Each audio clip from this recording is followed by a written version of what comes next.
வணக்கம். எட்டி டாக்ஸ்ல என்ன செய்தி பார்க்க போறோம்னு கேட்டீங்கன்னா, எஸ்பி வேலுமணி கைதாகிறார். முதல்வர் விஜய் அதிரடி. அறப்போர் இயக்கம் வச்ச வேட்டு. உங்களுக்கு ஒரு விஷயம் அதிர்ச்சி தரக்கூடியதாக இருக்கும். திமுக கூட்டணி இருக்கக்கூடிய கட்சிகள் இடத்துல விஜய் நேரடியாகவும் ஆதரவு கேட்டாரு, இமெயில் மூலமாகவும் ஆதரவு கேட்டாரு. இப்படி பல முனையிலும் போய் திமுக கூட்டணி கட்சிகள் இடத்துல ஆதரவு கேட்டாரு விஜய். ஆனா அதிமுகவினர் இடத்துல எப்பயாவது விஜய் வெளிப்படையா ஆதரவு கேட்டு பார்த்திருக்கீங்களா? ஆனா அதிமுகவினர் நாங்க தபேக்காவுக்கு ஆதரவு அளிக்கணும்னு சொல்லிட்டு மேல் விழுந்துகிட்டு தானா முன் ஆதரவு அளிச்சாங்க. இதுவே உங்களுக்கு எல்லாம் வியப்பா இருக்கும். ஆதரவே ஒருத்தன் கேட்கல, அது ஒருபடி மேல போய் என்டிஏ கூட்டணி இடத்துல நான் ஆதரவே கேட்க மாட்டேன், நான் திமுக கூட்டணி கட்சி இடத்துல தான் ஆதரவு கேட்க போறேன், நாங்க மத சார்பற்ற ஆட்சி அமைக்க போறோம் அப்படின்னு ஸ்டேட்மெண்டே விட்டாச்சு. இப்படி ஆதரவே கேட்காத பொழுது ஏன் தானா போய் எஸ்பி வேலுமணி அவர்களும் சி விஜயபாஸ்கர் அவர்களும் சி.வி. சண்முகம் அவர்களும் ஆதரவு தந்தார்கள் என்ற ஒரு குழப்பம் இருந்திருக்கும். அந்த அளவுக்கு இவங்க என்ன மத சார்பற்றவர்களா? இல்ல நேர்மையா விஜய் அவர்கள் ஆட்சி செய்ய போறாரு, நம்ம போய் ஆதரவு அளிப்போம், இல்ல திமுக எதிர்ப்புல ரொம்ப வலிமையா இருந்தவங்களா? இந்த 3 பேரும் எம்எல்ஏக்கள் பதவி ஏற்கிறாங்க. அன்னைக்கு 1 மணி நேரம் செந்தில் பாலாஜி கிட்ட இந்த 3 பேரும் பேசணுங்க தான். அதனால திமுக ஆட்சிக்கு வந்துடக்கூடாது, திமுகவை தவேக்கா எதிர்க்கிறது, அதனால தவேக்காவுக்கு நாம ஆதரவு அளிப்போம் சொல்லிவிட்டு ஓடி போய் தவேக்காவுக்கும் அதிமுகவுக்கும் பொது எதிரி திமுக, அந்த விதத்துல நாங்க ஆதரவு அளிக்கணும்னு சொல்லிட்டு திமுக எதிர்ப்புக்காக ஓடி போய் ஆதரவு அளிச்சாங்களா? பேசுறது என்ன வேணாலும் பேசலாம், ஆனா உண்மை என்ன? எஸ்பி வேலுமணி மீது இருக்கக்கூடிய வழக்குகளை நம்ம விஜய் அவர்கள் தூசி தட்டுகின்றார். அறப்போர் இயக்கமானது கேள்வி எழுப்பியிருக்கிறது.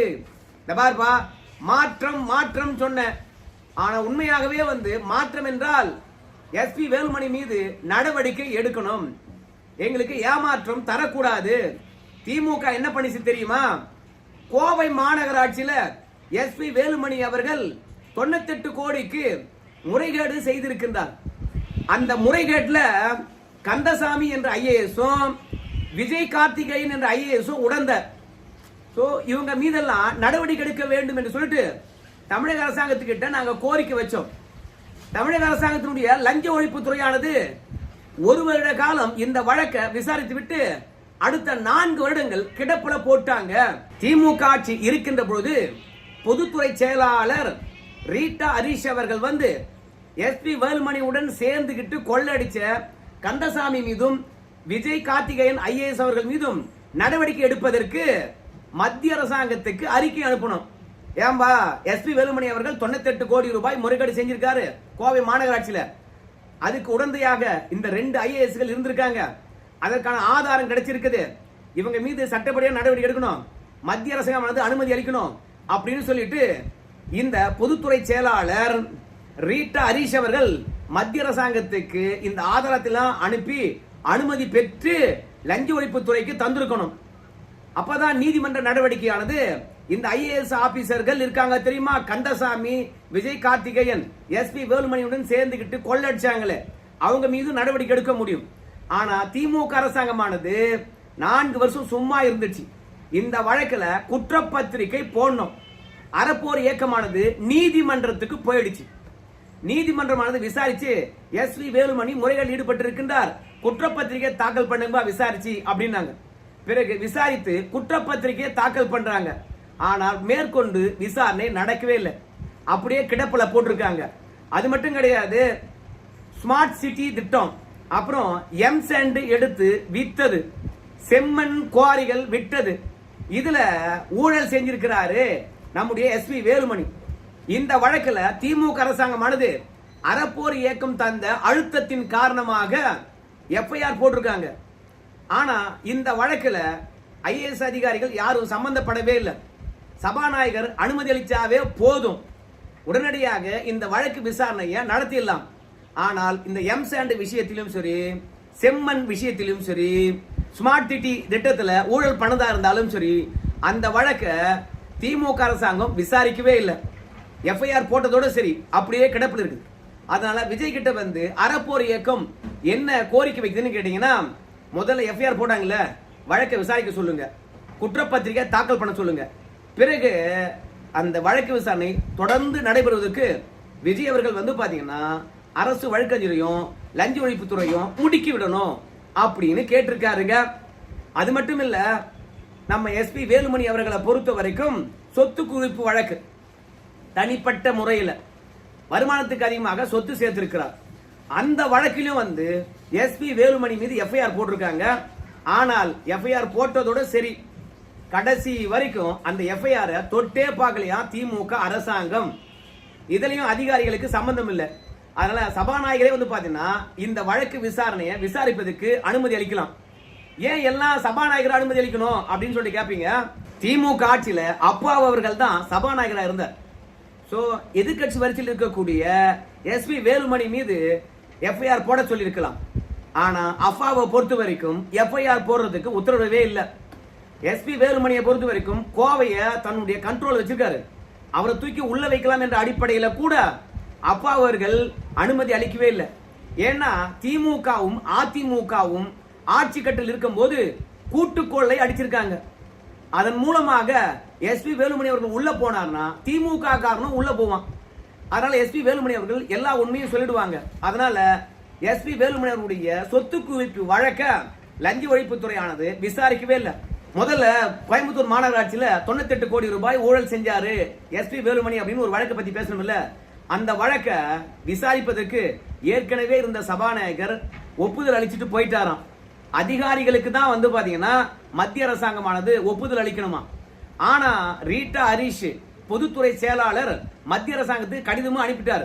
ஆனா மத்திய அரசாங்கமானது இந்த ஐஏஎஸ் ஆபீசர்கள் மீது இருக்கக்கூடிய வழக்கை விசாரிப்பதற்கு 7 மாச காலமாக அனுமதி அளிக்காம இருக்காங்களாம். அதனால நீங்க எஸ்பி வேலுமணிக்கு எந்த ஒரு சலுகையும் காட்டாம சென்ற ஆட்சியில் இருந்த சபாநாயகரே வந்து எஸ்பி வேலுமணியை விசாரிக்கலாம் என்று அனுமதி அளித்திருப்பதனால இப்ப எஸ்பி வேலுமணி அவர்களை விசாரிக்கணும். ஊழல் புகார்களை பொறுத்த வரைக்கும் அப்படியே நீத்து போய்விடக் கூடாது. மாற்றம் என்று சொன்னீங்க.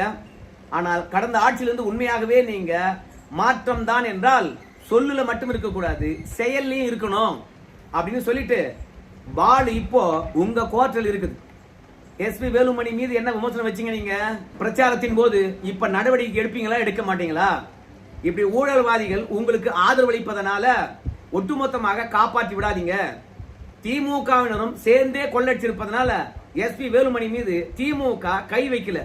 கடைசியில மக்கள் என்ன பரிசீலித்தாங்க பாத்தீங்களா?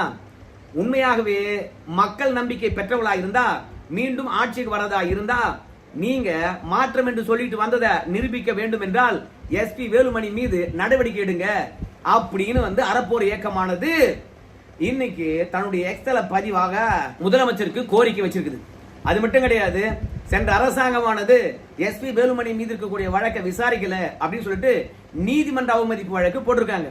அதே மாதிரி மத்திய அரசாங்கமானது ஐஏஎஸ் அதிகாரிகள் மீது இருக்கக்கூடிய புகாரை விசாரிப்பதற்கு அனுமதி அளிக்கல என்று தெரிந்த பிறகு அந்த மத்திய அரசாங்கம் அனுமதி அளிக்கணும்னு சொல்லிட்டு அதற்காகவும் நீதிமன்றத்தை நாடி இருக்கிறது அறப்போர் இயக்கம்.